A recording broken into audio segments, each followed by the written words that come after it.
Hi PDN friends, welcome to story time. Today I picked out one of our books that I believe we read at the beginning of the school year. It is called The Bad Mood and the Stick. The author of this book is Lemony Snicket. So let's get going. Once there was a stick and a bad mood. The stick was on the ground. And the bad mood was with a girl named Curly. Here's Curly. Here's the bad mood. Curly had been with the bad mood for nearly 2 hours since she had seen an ice cream store but had not got any ice cream. The stick had been on the ground since last night when the tree dropped it. Here's Curly and the bad mood still following. Curly is thinking, I think, about picking up that stick.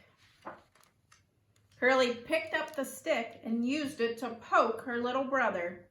"That is not nice," said her mother. "Apologize to Napoleon and throw that stick in the bushes." Curly had really enjoyed poking her little brother, so much that her bad mood was gone. Her mother was carrying it now.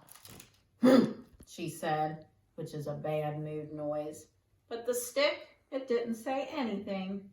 So right now the bad mood went from Curly to Curly's mother. Even when a raccoon picked it up, nothing happened. Who knows what the raccoon wanted to do with the stick? There's Mr. Raccoon. But he ran out of the bushes and frightened an old man named Lou. "Holy moly," said Lou, which is what he always said when something exciting happened. And his feet did a little dance, and he fell right into a mud puddle. Curly's mom couldn't help herself and started to laugh. And her bad mood was gone. Can you guess who the bad mood went to now? I think you're right. Lou had it. The sound of all that laughter startled the raccoon, and he dropped the stick in the mud. "Look at my pants," Lou said, which was his bad mood noise. "They're a muddy, awful mess." The stick, it didn't answer.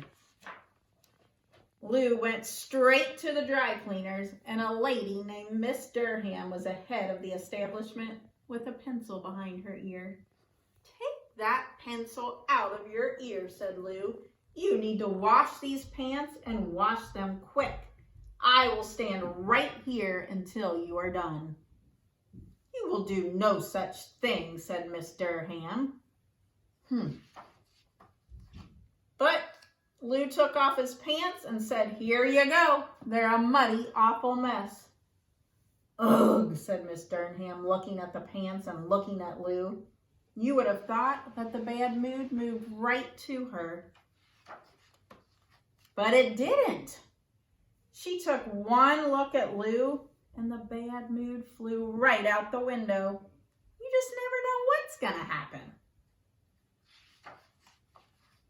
Same thing with the stick. You would never ever guess, but some kind of bug made a brightly colored cocoon on it.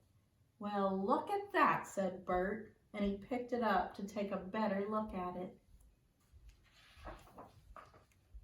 He took it back to the ice cream store and put it on display.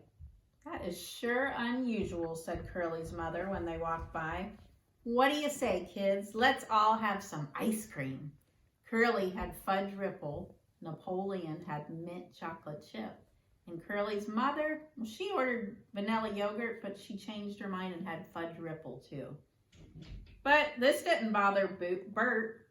The bad mood was nowhere to be found.